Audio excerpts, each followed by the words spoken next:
Hello, everybody. Welcome to the channel. I'm going to be talking about this situation with the young man.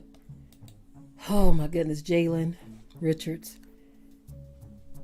So, I know everyone is probably aware of this 12-year-old young man having his life taken at an early age, but I want to get deeper into this story. And before I do, I would like for you all to help me in sharing this broadcast. We're going to go deep into this because there's some information that needs to be talked about, especially with these kinds of crimes on the increase. There's a whole lot to be talked about, right? And it's unfortunate that sometimes Black people don't like to have these conversations, but they need to be had. Okay. I'm going to be sharing this. And so again, I want you all to share it as well. With what's happening with our youth, one woman called it a crisis. Okay. So those are some very, very true words to call it a crisis. I mean, that's what it is. It is indeed a crisis. So I'm going to share this, want you all to share it as well. And then I'm going to jump right into this topic. And of course, I'm going to say some things that some people are not going to like. Because again, some of our people don't like you talking about these issues. They just don't like it. They want you to talk to them about soft things. Okay, so I have shared this. I'm going to be getting into parental accountability, failed male leadership with recruiting these kids, all kinds of things. I'm going to be getting into all of it. So if you have sensitive ears and you can't deal with this topic, exit the building right now. Okay. So first of all, when you look on the screen, look at this I don't want to call him a beautiful little boy because he's a boy, right? But y'all know what I mean if I did say that. He's a very handsome young lad, right? And this is really sad that he is no longer with us. But there are some things that need to be known and understood about this story. 12 years old. Now, when I first heard the story, not hearing all the details, I said, who killed this baby, right? I still feel that way. Who killed this baby, right? But going deeper into the story, this is what made me look at parental accountability and failed male leadership, because there are some other details about this that need to be talked about, right? I'm going to be sharing with you a video clip. It got some length to it, but it gives you a lot of the details of this particular story here. How there was another parent who actually pleaded with Jaylen Richards. Well, she said that she pleaded with Jaylen Richards' mother to check into what her son was into, right? He's 12 years old. Look how small he is, right? But this other mother, you're going to hear what she had to say. You're going to hear what others had to say as well. And you're going to hear why this mother said it is a crisis. Now, I'm going to tell you up front, the mother that is going to be interviewed, she is holding herself accountable for her own son, right? And she wants other parents, such as Jaylen Richards' mom and so many others, so countless others. She wants other parents to start holding themselves accountable too for what their children are doing and what they are into. So before I get too deep into this, I would like to ask you all a favor. Let me know if you are hearing the audio in both ears or if it's just in one. Okay. Let me know. Okay. If you can hear me, okay. And we will go from there. I am going to turn the music down because a number of you have been saying that the music is too loud. So I'm going to turn that down some more. Let me know if you're hearing me okay. And then I'm going to so some of you are hearing in both. Some are in both. Some are in one. Interesting. I just changed the setting to mono now. Okay. So that's strange. All right. Anyway, thank you all for that. Thank you all for that. I'm going to share with you this video clip. And it is very, very sad to hear what is going on in our young people's lives. This is the kind of stuff that brings you to tears, especially when you listen. Listen, okay? When you listen to some of the details of who has these little men out here doing this stuff. Oh my God. Y'all gonna hear it. But they are being recruited by other adults to do these things. So this is why I threw in there failed male leadership, because they are recruiting kids to do their dirty work. And so you're going to hear the details of what even little Jaylen Richards did to another mother's son. You're going to hear all of that. So I'm not telling you to turn off your sympathy for this young man, because he was a victim of circumstances, should I say, because even parental accountability comes into play here. I feel like parents should definitely do more to keep their children out of the wrong hands. I'm sorry, but to say that there's nothing you can do, I'm sorry. I am so sorry, but that I feel like you can keep your children out. This other mother, she moved her son away to save his life. Now, even if you can't move them away, you're going to hear where this mom says there seems to be parents who act like they just don't care. So before I tell it all, let me let her tell it. Then, of course, I will be right back. I'm going to be right back because this stuff needs to be talked about. And we can't continue to tiptoe around these topics because people's feelings get hurt. Because, get this, other people's children will be victims of these who Oh my goodness.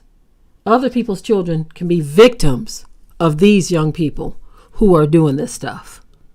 And so if we don't talk about it, we are essentially saying that it's okay for the next generation to grow up and be the future murderers of the same generation or other generations or past generations, because they're not just targeting children their age. They're targeting adults, seniors.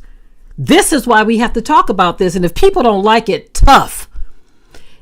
Families, mothers, fathers, communities have to be held accountable. They have to be. Mothers, if you are a single mother, you have to be held accountable if you are allowing your child to fall into the wrong hands like this. It is what it is. Here it is. Take a listen at this, family. Take a listen. It is worth listening to because we have some serious problems. Like this woman said, like the mother said, she says, we are in a crisis situation. Take a listen and I will be right back. And Mayor Brandon Scott delivers his State of the City address tonight after a violent few days in Baltimore. That's right. In just the past 24 hours, 6 people were shot in 3 different shootings. One of the victims died. 4 of those people were hurt in a single shooting along North Charles Street in North Baltimore today. Over the weekend, 4 young people ages 12 to 18 were shot. The 12-year-old victim, identified as Jaylen Richards, died. And now we're hearing from one mother who says she pulled her son, who knew Jaylen, out of the city to try to save his life. People are lying to themselves, and it's very possible. I just told you my son had a Uzi. I'm not going to lie to the public. This is a crisis right now. Mackenzie Frost spoke with that mother. We'll have her story coming up in a few minutes. Jeff Abel has what the mayor said during his State of the City address tonight. Our team coverage begins with Keith Daniels. Keith joins us live with more in regards to what we know about Jaylen Richards and how the community is coming together. Keith? Well, Kai, school officials say Jaylen Richards was in the 6th grade. He was a student at Westport Academy Elementary Middle School, and tonight he's one of the city's youngest homicide victims. At Westport Homes in South Baltimore, recovering from the unthinkable. 12-year-old Jaylen Richards, seen here in this photo from Murder Inc. Baltimore, shot and killed. Longtime neighbor, known as Miss Cookie, in disbelief, saddened for the boy's family. The mother's heart is aching. I don't even know if she have other children or not. I don't know that. But I know she got to be hurting because I'm a mother. She's hurt. Someone gunned down Jaylen at about 9 o'clock Saturday night. It happened on Mizell Court in the apartment complex. Police Commissioner Michael Harrison says they recovered what appears to be assault rifle casings on the ground after the shooting. Investigators are releasing few details about exactly what happened, but the commissioner did say this at the scene. A shooter produced a firearm, an assault rifle type firearm, and began firing. Struck this young victim as the victim was running away. At some point, the victim collapsed about a block behind where we are. At Westport today, the group We, Our, Us, a unity engagement men's movement, steps through the neighborhood as they do across the city on most Mondays. On this night, they're in Jaylen's community. Number one, we're bringing them presence of black men. Secondly, we're bringing them unity, we're bringing love, but also we're bringing resources. There may be other individuals in this community that need employment, that need treatment. Jaylen's deadly shooting happened in BPD's Southern Police District, where police say 46 homicides and 67 non-fatal shootings happened last year. So far this year, 10 homicides and 16 shootings. Killing, senseless killing. You just don't know why. Neighbors like Miss Cookie looking for accountability. I want to see everybody step up and do something about it. Not just the mayor and the whatever. Everybody come together. Well, the suspect in this shooting is still on the loose. If you have any information about this case, you can remain anonymous by calling Metro Crime Stoppers, that number on the screen. And remember, you could also be eligible for a reward. We're live tonight. Keith Daniels, Fox 45 News. Keith, thank you. The murder of Jaylen Richards is creating shockwaves in Washington as well. Fox 45 News spoke with members of Maryland's congressional delegation today who tell us they are outraged by the city's youth crime crisis. It's a damn shame that this continues to take place. It's a damn shame that it's out of control. And it's a damn shame that most of us don't have answers to it because it is so complex. In terms of law enforcement, Senator Cardin and I have been working with the Justice Department to get more U.S. attorneys to Baltimore and get more ATF officers to Baltimore to address the issue of so many guns on the streets. Well, lawmakers aren't the only ones outraged. Parents are too. Patty Hawkins says her son knew Jaylen Richards, the 12-year-old gunned down Saturday night. Patty told us she tried to reach out to his mom to tell her what was going on with her son. Hawkins spoke with Fox 45's Mackenzie Frost in Hagerstown after she moved her son out of Baltimore City. Look at why this is happening. Sitting in a park some 70 miles outside of Baltimore City, Patty Hawkins talks about fights her son Khalil was getting into while going to and from school in Baltimore. These kids are beefing over the game, and then you have other adults intervening in the situation, and they're instigating it. She says Khalil was jumped and robbed. And that's when she first learned about Jaylen Richards, the 12-year-old who was gunned down Saturday night in South Baltimore. I went to Jaylen's mom, and I said, your son threatened my son with a gun. My son is getting ready to turn 17. My son would really hurt your son. What made you go to his mom about what? Because, you know, these kids knocked my son out. But things did not get better. They only escalated. One day, Hawkins says she got a call from her daughter who said Khalil had a gun at school. I walked in there by myself and grabbed my son out of their school with an Uzi in his backpack. Your son had a gun in his? Yes, he went up to Douglas to shoot up like those kids. He was not playing. They knocked him out and robbed him. All because he doesn't want to be in a gang. Her son refusing to tell her where the gun came from. She turned it over to Baltimore police.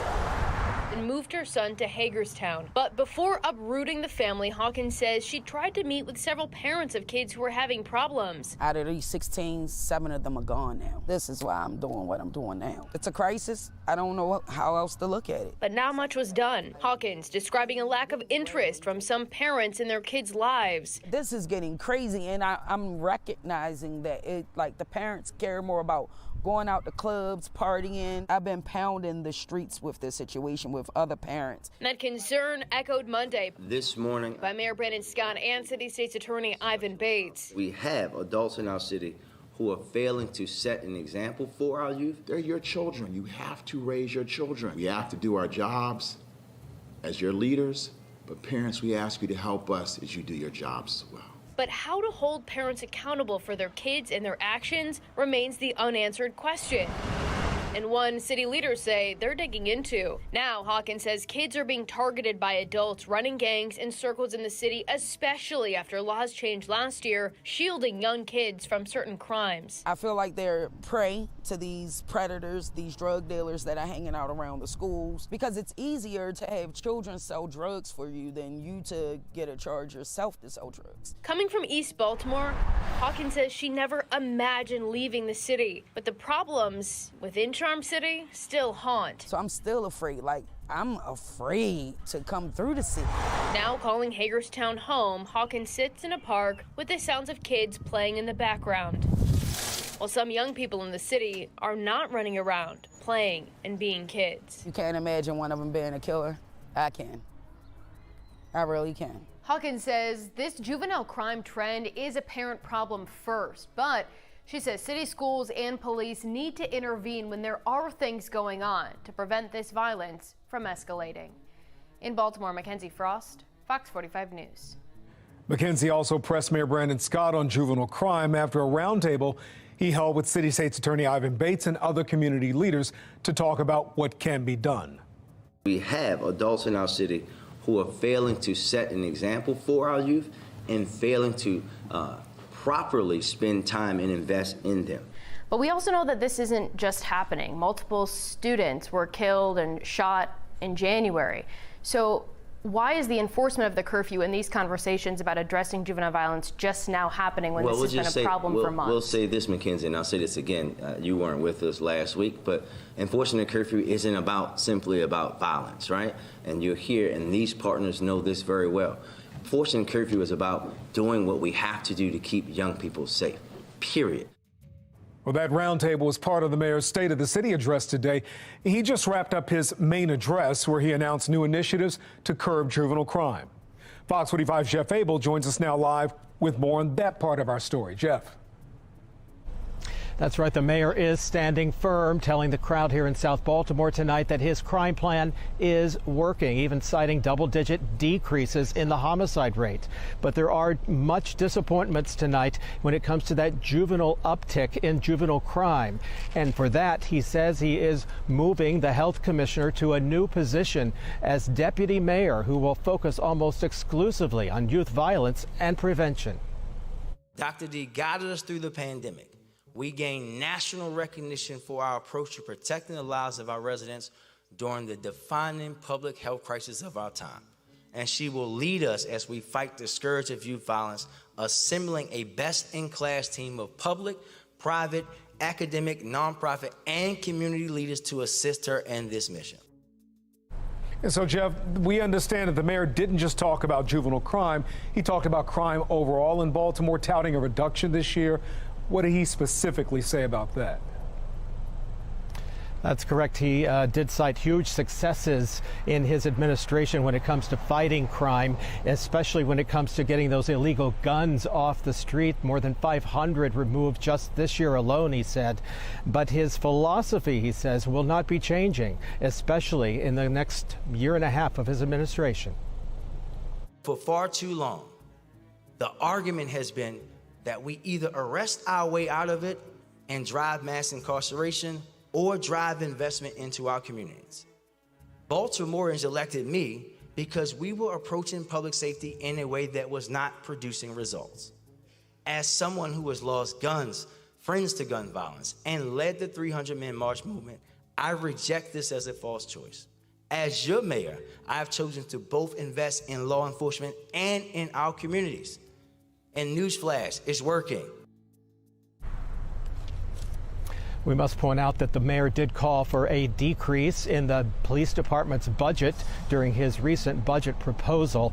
And we must also point out that while this year's homicides are down, they are still in line with homicides in previous years. We are live. Jeff Abel, Fox 45 News.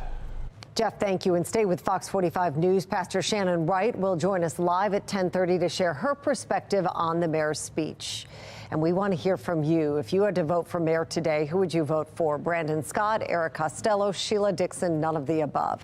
So far, 76% of voters say none of the above. Head to foxbaltimore.com/vote to weigh in. I'm Kai Jackson. Thank you for watching. Here's another video to watch. Okay, so family, there is a whole lot to unpack with what we just heard. A whole lot. Okay, so I've been taking some notes of some of your chat comments as well, because there's a lot going on here, and I think sometimes with everything that we have going on, so much is missed. Okay, some of the biggest points, I saw a lot of you make this point. I thought the same thing. Where did the woman whose son was moved out of the neighborhood, where did he get an Uzi? Where did he get an Uzi from? That is not something you can just go buy off of a store shelf, which leads me to this. And then, like I said, there's a whole lot to unpack here. In Chicago, remember there was a report years ago that was talking about how they saw men who looked like they were in their official capacity dropping off boxes of weapons in Chicago alleys. Weapons that you could not just go and buy from a gun shop or a pawn shop. So who were these strange men creeping around in the wee hours of the night? Who were they? That's one question. And Easy Eric says, who do these kids look up to? So again, a whole lot to unpack. Who do they look up to?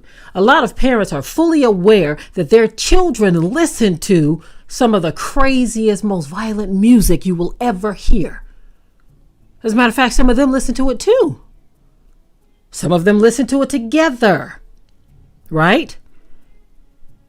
So there's a whole lot going on. Now, listen,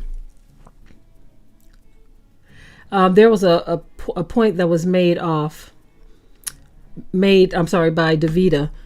I saved that, but I see she made another one. She said, this is my intuition also. Weapons dropped off like they did crack. Okay, yes. But there was another point that you made as well, Davita. This is something, when I first saw this report, before I saw the details of this young man and what he was involved in, and the other woman pleading with his mother to look into what he's doing, Davita and everyone else in the chat, I had the same thought come to my mind. Davita said Esau wearing black skin suits. Okay, so of course it didn't come that way, the way you worded that. That was very, very clever, right? But this is what came to my mind, because this was also something that was spoken. I think it was a representative in the state of Illinois, a black representative. Okay. She had pointed out that she believes that some of these unsolved murders with the mask over the face, no particular reason for the murder or anything at all. It's just a strange murder in the wee hours of the night. She said she believes that some Europeans were just going through these black neighborhoods, taking people out because some of them just didn't make sense, right? She said this years ago. And so when I saw your statement about Esau wearing black skin suits, this has happened before. This has happened, okay? So no need for anybody to get offended by anything I'm going to say. I agree with what Musea 1 says. Blame all around, from the parents to the drug dealers, of course, the agent provocateurs, undercover pigs who take. And if I could show you this piece of paper, Musea 1, you have who take advantage of our dysfunction. I wrote down here who take advantage of the situation. We are all vibing the same today. I wrote that on the paper literally while I was listening to the playback. I feel like that they take advantage of our situation, and you said our dysfunction. That is what's happening. So much to unpack here. I saw another video where the mom and the aunt were talking, and I said to myself, okay, so you have parents who are hurting, yes. Like the lady in the video said that the mother is hurting. Absolutely, she is. She is hurting. The family is hurting. But the parents also have to understand that they play a role in this when they, and not just this woman here, but in general, period. When you allow your children, like many of you pointed out, why was he out at that time? Huh? Why was the young lad out at that time? He should have never, ever been allowed to hang out with such people. It should have never gotten to the point where he would have felt bold enough if his mom was telling him, no, you can't go out. I mean, I don't know if that was the case or not, but it sounds like he was allowed to just do what he wanted to do. And I know this may hurt some people, but the truth must be told. Because, again, young men like this who get caught up in crime, you can't allow it to get to the point where it's so bad to where you can't do anything about it, and they're not going to listen to you. And they just grow and grow and grow and grow. They get older and older and older. And then the next thing you know, they are victimizing another family. Like in this case, it was said that the young lad pulled out a weapon on the other woman who was speaking in the video. It was said that he pulled out a weapon on that woman's son. And this is when she said, I'm getting my son out of here. Now, another message or comment that was early on in the chat was by Mel F. And she said that a lot of these children are unsupervised and raising themselves. Is she lying? Well, I don't know if it's a he or a she, Mel F. Are they lying? Some of these children, some of them are unsupervised and raising themselves. This is what is happening. And so now we have to hear about this tragic story. This one and so many others, because he wasn't the only shooting. There were so many others. Right now I'm hearing that Baltimore is off the chain. Off the chain. Inner city areas where so-called black people are off the chain. And so you have parents who have taken a back seat to raising their children and letting the streets raise them or letting them raise themselves. And then when the child, of course, any parent, if they lose a child, they're going to be hurt. But you have to understand that there are things you can do. There are situations where innocents are killed. Okay? But sometimes parents don't want to acknowledge when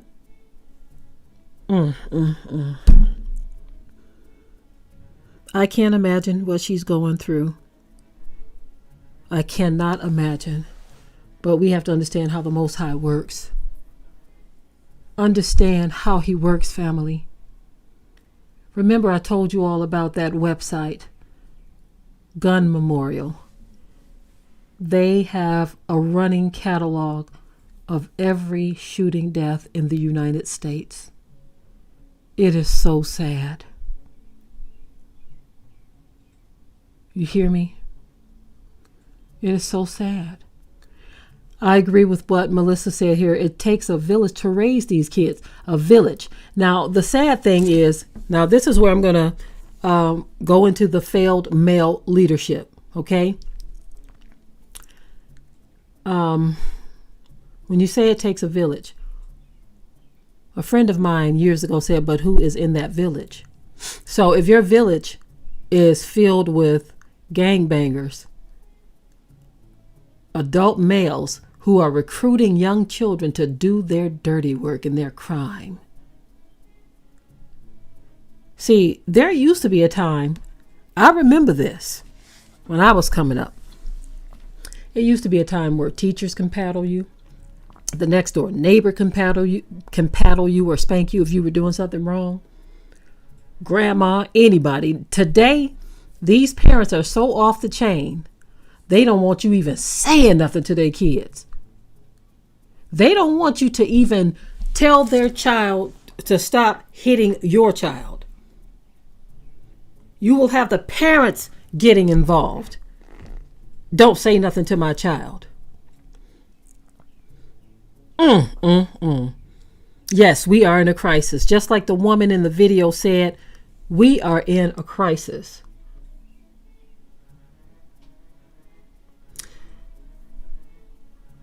It's going to always be these tears, family, because our people are not repenting. Y'all hear what I'm saying? They are not repenting, and they don't want you to say anything to them or their children. Just like Uncle Fred said in the chat here, they don't say it. They don't say nothing to their own children, and they don't want you saying anything to them. Arlene Foster said, we've been in a crisis for a long time. Absolutely. Most of the time, people only see the crisis, though, when they are involved somehow, or one of their children or loved ones are involved. But many of us have been saying this stuff for years, and in some cases, decades. Y'all understand what I'm saying? But yet and still, we keep going in the same circle over and over. Jay Lisa said it was reported that a fight broke out between students and the parents got into the fight also. Yeah, we're starting to see more and more of that as well. Because you have parents who are acting in the capacity of children. First of all, they're not raising their kids right. You have children who think that it's okay to bully. And by golly, you better not say nothing to the parents and say, look, your child is bullying my child. Because you just might get into an altercation with that parent for just mentioning it. What kind of nonsense is that, to where you can't even tell people that something is going wrong without them getting offended? And then when you get to the point where you have to bury them, then you wish you had listened to someone. I understand and I agree what Chosen One indeed says, that some of the parents weren't raised right. I agree with that, and I realize that, but I look at it this way. I've seen young people who weren't raised right, okay, and who were raised in some very rough situations. But they made a choice and a decision, because most of these people, when you get to a certain point and certain age, you can discern right from wrong. A lot of people just choose to do wrong. Because I've seen some young people go through some literal hell on earth, but they said, you know what? This is not going to be my future. This is not going to be the future of my family, my children. My life is going to be different. I'm going to stop it right here. You have some who make that judgment call on their own life. They're like, I'm not going to go down that path just because I was raised this way. But a lot of people just embrace it because, hey, they're comfortable with it and they don't want to do anything better. They don't want to do anything different. This is because, y'all know I got to bring it back to the word. We are not putting on the whole armor of Yah. If you put on the armor of Yah, if you had that helmet of salvation on, There is no way that you would allow your mind to be infiltrated by the thoughts that some of these people carry.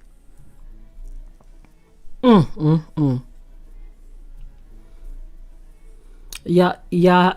says when CPS was used as a weapon against parents, everyone got worse. Everything got worse. But what people don't realize is when you try to do dirty things, you don't understand the after effects of it. That there's going to be something that comes after, and it might not just affect your life, but a whole lot of other people as well. The Harvest in the chat says that she was one of those children. She says her life was a living hell, but she broke that cycle. A lot of people have gone through that. Shorty0528 says kids rule over the parents these days. Parents are scared of their children. I've seen that as well, where parents are literally afraid of their children. But I feel like this too. I really, really feel like this. That when those children are very young, for instance, let's go back to age 2. They got a potty mouth, right? They hitting, biting, scratching, talking back to the parents. They start just saying all kinds of things, cussing and just being bad. I've actually seen videos where mothers and fathers thought that mess was funny. And they treated it like it was nothing, like it was something to laugh at, something to giggle about, something to get on camera and go viral with. And then that child gets to be age 4 and it gets worse. Then the child is 8. It gets worse. By the time that child is 13, they hitting on the parents. And then when they become big, buff young men or big, husky young women, even if she's not a husky young woman, but sometimes just feeling her Cheerios or he's feeling his Cheerios, then all of a sudden, that cute little 2-year-old that you thought was doing something so magnificent, now they are 17, 18, 19, 20 years old. And you're afraid of them because either they've already hit you or they've threatened to do it. And then what about the cases where we've seen where young people have took their own parents out of here? There was recently a story that I saw. It was so disturbing, so very disturbing, where a grandmother and a grandfather had to call police on their grandson. Okay? The grandfather was 82 years old, grandmother 72, and then they had a senior visitor, another senior that was at their house visiting, and then the brother of the suspect who was at the house too. This man killed all 4 of them. All 4 of them had their lives taken by this young black male, right? And so I said to myself, this is terrible that old man lived to be 82 years old and the grandmother 72, only to be taken out by their own no good grandson. Like the woman in the video said, we are in a crisis. And like someone in the chat said, we are way past being in a crisis. We've been in that for a long time. These are literally monsters that are being raised on the streets. Monsters. Monsters being raised. This is terrible.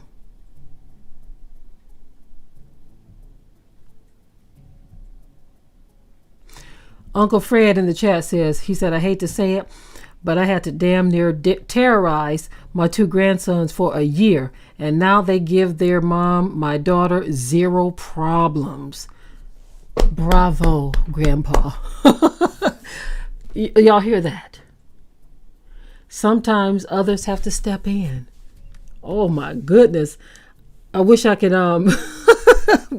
listen. I've heard of stories of when we lived up in Michigan, I've heard stories of people who would send their children down south to one of them southern relatives uncle this or auntie that or grandpa, grandma, right? They would send them down from Detroit down to the South, and they would come back changed little individuals. Because whatever happened down in the South rid those kids of what was going on before they left. We need more of those trips to the South, if you know what I mean, where if the parents can't do it, hand them over to grandma or grandpa or uncle so-and-so. I remember there was a young man, his mom threatened him. She said, if you keep on messing around, I'm going to send you to Uncle so-and-so's house. Just the mention of Uncle so-and-so's house, that little boy went out of his mind. He said, no, Mommy, don't send me to Uncle so-and-so. I'm sorry, y'all. That was really, it was sad, but it was funny at the same time, because the mom was very serious when she was saying this. She said, if you keep this up, I'm sending you there. And the boy, he broke down like it was just the worst place to be. And I said, wow, Uncle so-and-so needs to bottle that, jar it up, box it up, and sell it. If it gets that type of reaction to where a young person says, look, I'm going to straighten up and fly right. So I'm going to point out something that Alexandria Paul is saying in the chat. These upcoming generations of kids, as crazy kids, are not kids anymore. They are a different spirit. So let's unpack that for a minute.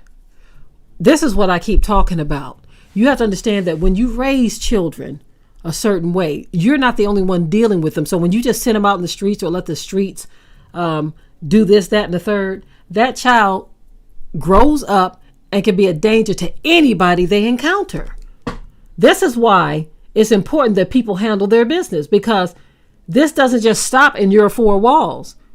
If you are literally raising hell on wheels, if you are allowing your children to do these kinds of things that we see talked about in the news over and over again, they will become a danger to society. There was something Watchman and I saw that just really bothered us. It was a video of a live police chase. Okay, of course, by the time we saw it, it had been pre-recorded.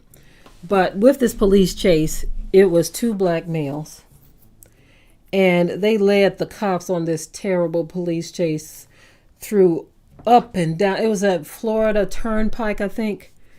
And they were just driving. At some point, they clocked them at over 140 miles an hour. And I didn't even realize or know that it was possible to even drive that fast. And part of me said to myself, man, this guy could be hired as a stunt driver with the way he was driving. He was driving like a lunatic. But he was risking people's lives. Risking other people's lives. And at one point, the passenger, when they came upon one turn, they stopped in front of this vehicle on a highway overpass. Okay? Jumped out with their weapon and tried to force the other driver out. That other driver would not budge. They locked the door. So the guy jumped back in the the vehicle, and they pulled off. So, but he finally did get one guy to get out of the vehicle. The guy backed up with his hands in the air. By that time, police were already on him. Police got him, and he took off running. Just when they thought they had him, ran all through. He even swam across a small lake, y'all.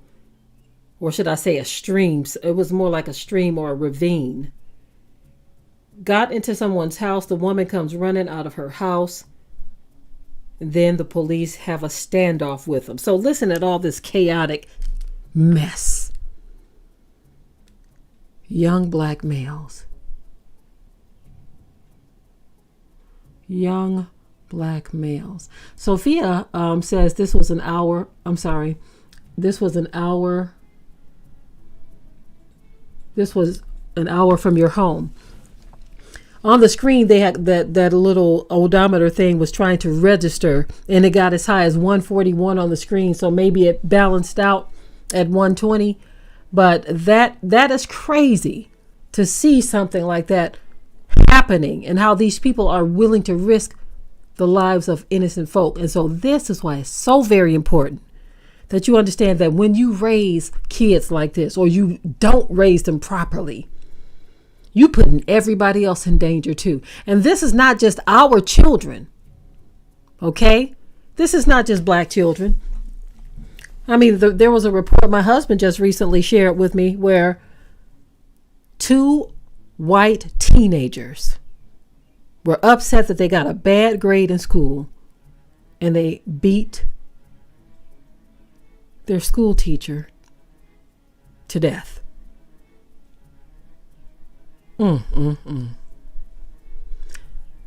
This world is wild and crazy. That's right, Atala. And Atala sharing that a young woman beat up her school teacher. But those 2 young men, I said to myself, this is crazy. And another one my husband shared with me as well, that it's just, you got to ask yourself, what is going on when white women are getting shot too? 2 young white teenagers were both shot because one of them mistakenly went to the wrong car, didn't even get in. She realized her mistake and walked away. Person jumped out of the car, came after her, shot her and her friend. This world is wicked. It's a frightening place. But this is why we need to pray before we leave and go anywhere. Pray while we're out. Ask the Most High to bless our going out and our coming in. Right? We also need to put on the whole armor of the Most High, that we may be able to stand against the wiles and the devices of the devil. This is really sad, y'all. Really sad. In the case of this young Jaylen Richards, parental accountability. Black males recruiting these young people to do this stuff. That's shameful. Recruiting kids, because there was a law passed that children are under a certain age can't be held accountable for these crimes. And so you have the failed male leadership of these adult males who are saying, we're going to take advantage of the situation too. We're going to let them do our crimes, let them get caught, so we can stay in business. You one cold-hearted dude to think like that. Anyone who thinks like that is cold.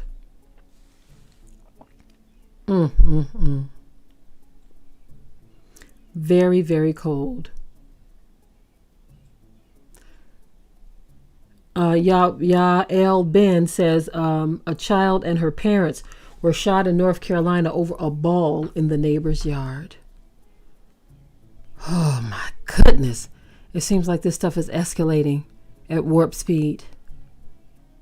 Like there's no end of these kinds of stories. Young people losing their lives.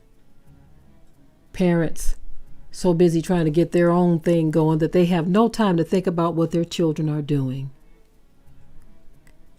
Grown men only caring about money in their own pocket and don't care nothing about these kids out here, using them, taking advantage of their youth for their own filthy lucre. Anyway, family, I am done with this story. Very tragic and sad story indeed. But so I'm going to go ahead and get on out of here. I love you all, and I thank you very much for joining me this afternoon. For those of you who are going to watch this on the replay, remember, as always, to leave your comments. Keep it tight and keep it right. But until next time, I'm out.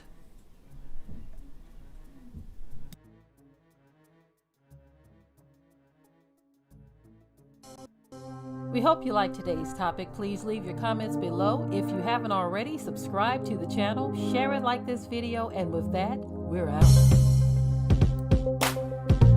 Be sure to ring the bell to be notified of new uploads on this channel, and also comment, share, like, and subscribe.